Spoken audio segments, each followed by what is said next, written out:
Olá, aqui é a Joyce do Estante Diagonal e hoje eu vim conversar com você sobre um livro nacional chamado O Olho Esquerdo, do André Alves. O Olho Esquerdo, do autor nacional André Alves, é o mesmo autor, então, de A Bruxa de Sapolândia. É um livro que eu já li, que já tive o prazer de ler, que eu já resenhei. Já comentei sobre ele aqui no canal e também tem resenha escrita dele lá no site. Eu vou deixar aqui nos cards para quem quiser conferir. Nesse vídeo aqui, então, eu vou compartilhar com vocês 5 motivos, para vocês conhecerem, para tentar aguçar a curiosidade de vocês sobre esse livro e tentar explicar também o porquê eu gostei tanto da leitura. Bom, o primeiro motivo é que esse aqui é um livro nacional e eu sempre vou estar aqui para incentivar vocês a conhecerem autores nacionais. E o André Alves é um autor, então, sul-mato-grossense. Esse livro aqui é um livro, então, de 15 contos. Vão ser contos de diferentes gêneros, mas, de qualquer maneira, eles vão se relacionar ali, dentro de cada gênero, falando mais sobre os temas que eles vão abordar, tá? Eles não vão se relacionar em questão de história, mas sim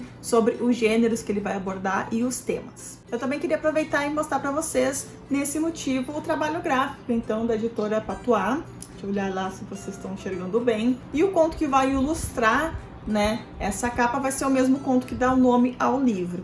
Tá? Então aqui, deixa eu mostrar aberto aqui para vocês. A gente vai ter diversos elementos do conto que se chama o olho esquerdo. Então aqui a gente tem um crânio, um olho esquerdo. Aqui em vermelho a gente vai ter um narrador e protagonista. Ele tá aqui em cima desse barco, que é uma esquife, que se fala no conto. Enfim, tem vários elementos aqui que também vão compor este conto. O segundo motivo, eu vou falar basicamente sobre os personagens, desses contos, mas também como a música e a poesia eles estão presentes dentro dessas narrativas. Uma coisa que me chamou bastante atenção durante essa leitura é o como cada personagem ele conseguiu se relacionar comigo, assim como eu consegui ficar afeiçoado com aquele personagem, como eles me demonstraram bastante personalidade. E aqui também a gente vai perceber como o autor ele se utiliza de diversas referências e inspirações para compor, para criar esses personagens de fato. A gente vai ter aqui nomes da música presentes, durante essa narrativa. Não necessariamente como personagens, mas como elementos que vão estar diretamente ligados a esses personagens. Então a gente vai ter aqui o David Bowie, a gente vai ter Beatles, a gente vai ter artistas nacionais como Caetano e Tom Jobim. Se eu não me engano, é uma música do Tom Jobim que vai dar nome a um dos contos, se eu não me engano, é Insensatez.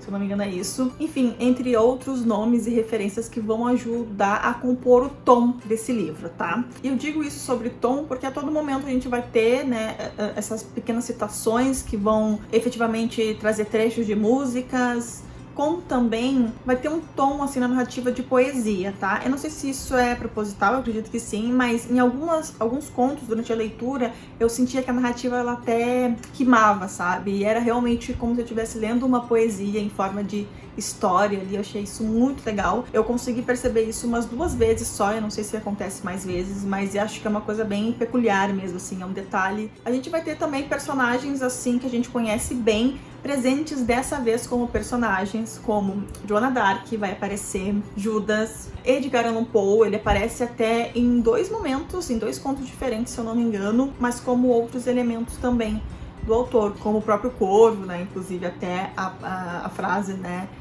nunca mais, que é tão emblemática. E no final do livro, inclusive, o autor ele compartilha aqui com a gente diversas dessas referências. Ele vai citar algumas referências, que ele utiliza na vida dele como autor para escrever suas próprias histórias, tá? Então ele vai mencionar aqui mais alguns autores, como João Cabral de Melo Neto, como outros artistas como Belchior, Borges, inclusive. E é falando sobre Borges que ele vai mencionar aqui que foi lendo Borges, foi lendo uma das obras de Borges, que ele teve um acidente, eu não sei se é acidente, eu não sei qual é o nome. Ele estava lendo durante a noite e quando ele acordou, o olho direito dele estava ligeiramente apagado, ferido por uma oclusão ocular. Então, grande parte desse livro aqui, ele escreveu acontecendo isso, com a visão do olho direito embaçada, então ele utilizou muito mais o olho esquerdo. Então, uma curiosidade é que ele bateu o martelo, então, para o nome do livro a partir desse acontecimento. E a outra curiosidade é que, por coincidência, né, o conto, O Olho Esquerdo, já estava escrito, então meio que uma coisa casou com a outra. O terceiro motivo, óbvio, que são os contos, né? Eu gostei de vários em especial, mas eu vou colocar aqui 2 em destaque, tá? Que é Tatuagem e Insensatez. E aqui a gente vai ter 2 mulheres, tá? Como protagonistas, e a gente pode dizer que as duas têm esse desejo, né? De ser livre, de se libertar. A primeira delas é ela cobrindo o corpo inteiro dela de tatuagens, com uma forma de criar asas e depois lidando com as consequências disso.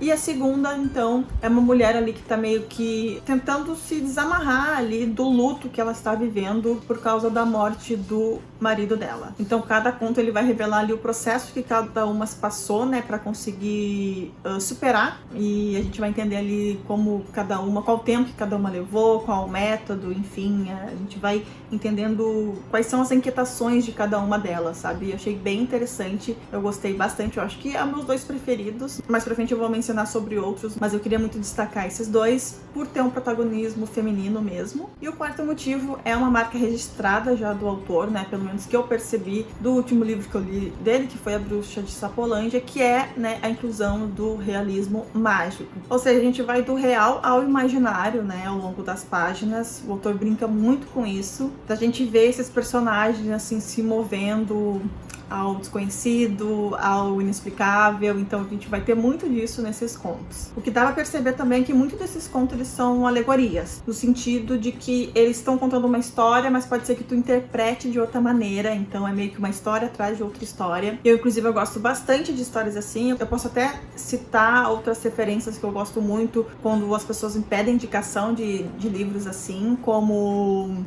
o filme, tem o filme Mãe, né, que é uma grande alegoria ali, todo o filme fala sobre, né, a mãe natureza, Jesus, Deus, enfim, a criação, é muito interessante. E tem também um livro muito recente que eu li, que eu amei, que virou um preferido da minha vida, que é Amigo Imaginário, que saiu recentemente pela editora Record. Desse eu não vou falar qual é o tipo de alegoria que existe nele, né, pra evitar spoiler, mas se vocês querem esse tipo de surpresa no enredo, é uma ótima dica. Mas falando aqui sobre os contos, então, de O Olho Esquerdo, a gente vai ter contos onde a gente vai estar livre, né, para usar nossa própria imaginação, questionar se aquele final que acontece em cada conto ele poderia ser diferente, o que aconteceu com cada personagem, qual é a motivação de cada um deles. Nesta brincadeira, assim, de usar a imaginação, meio que a gente acaba se envolvendo muito mais com os contos. No próprio conto que dá o nome ao livro, né, O Olho Esquerdo, a gente vai acompanhar esse personagem, né, que ele tá numa espécie de travessia, num barco, e a gente vê, assim, uma figura meio que perseguindo ele, e a gente entende uma história ali por detrás, esse homem que ficou traumatizado ali com a morte da mãe. Durante a vida inteira dele, ele teve a imagem da morte da mãe como uma assombração de fato, né? Só que também é uma história que nas entrelinhas ali vai falar sobre vida, sobre solidão e falar também sobre o tempo em si, né? E é interessante eu mencionar com vocês que nem todos esses contos que contêm esse certo simbolismo, assim, eu saquei de primeira. Alguns contos eu reli, meio que eu fiquei em dúvida. Outros, com certeza, eu não peguei alguma referência, mas acho que isso é muito legal desse tipo de história que carrega esse elemento, né, que é o realismo mágico. De cada vez que a gente faz essa releitura, a gente tirar um outro significado. E o quinto motivo e último, eu acho que com certeza são os narradores, tá? Dá pra perceber, né, não só pelas referências que o autor utiliza, que ele é um grande fã de Edgar Allan Poe. E o que mais me atrai no Edgar Allan Poe é realmente os narradores. Meio que isso fez com que eu gostasse ainda mais dessas histórias. E um dos exemplos que eu posso dar aqui é que um dos narradores do conto, na verdade, o narrador do conto, se o mundo não acabar, quem narra essa história é a própria morte. Então, gente, colocou a morte pra narrar, pra mim já me ganhou por completo, tá? Mas nos outros contos do livro, todos os narradores, eles estão diretamente ligados à história, né? Seja os protagonistas narrando, ou um outro ser, uma entidade, não sei. Mas é bem interessante de ver o quanto o André Alvese ele vai se utilizando dessa ferramenta de diversas formas. Resenhar um livro de contos é muito difícil, assim, sabe? Porque como são 15 contos, eu não teria como vir aqui falar sobre cada um deles. Tem contos aqui que tem 2, 3 páginas, então falar muito sobre eles é dar um spoiler e de repente estragar a experiência. Então eu tentei aqui fazer um vídeo bem abrangente, assim, falando sobre essa experiência literária de uma forma geral, mas o que eu posso dizer é que as histórias que tem nesses contos, eles são muito diversificadas, assim. O autor, ele traz um tom para que cada história se adeque dentro de um gênero literário, acho que eu posso dizer assim.